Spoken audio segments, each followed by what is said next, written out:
Robots are rolling and drones are taking flight as Beaufort High School hosts a day of STEM competitions. The annual Rumble in the Nest brings together middle and high school teams from across the state, including many from our district, for a regional VEX Robotics tournament and for the first time ever, an aerial drone competition. For the High School Robotics Challenge, teams race to collect blue and red balls, strategically placing them in scoring zones. Students have been working hard, developing the best strategies for the robots they designed, built, and programmed.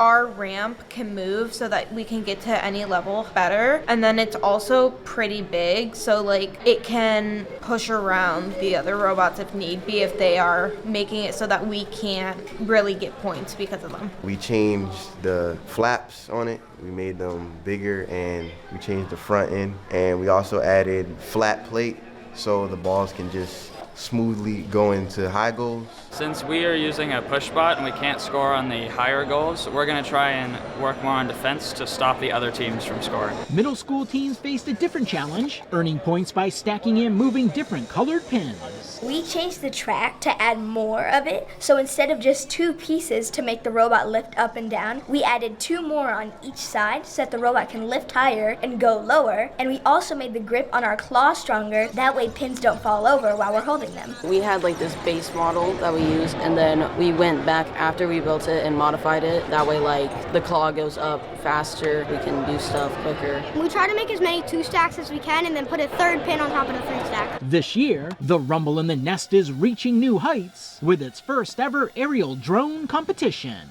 More than 10 teams are taking part in 2 challenges, navigating an obstacle course and scoring points by knocking down and moving yellow balls. We're gonna focus on just getting most of the balls off of the plates and to the other side. Like, we're not gonna go through the hoops and stuff and try and land on the bullseye. This is Mayorver's first time competing in a tournament like this. So for now, my school's objective, just learn, figure it out, have a good time, and just generally enjoy the environment. Our team's strategy is just to work together, score as much as we can, and have fun. More than 60 teams from across the state competed in the Rumble in the Nest. At Beaufort High School, Ron Lopes, Beaufort County School District.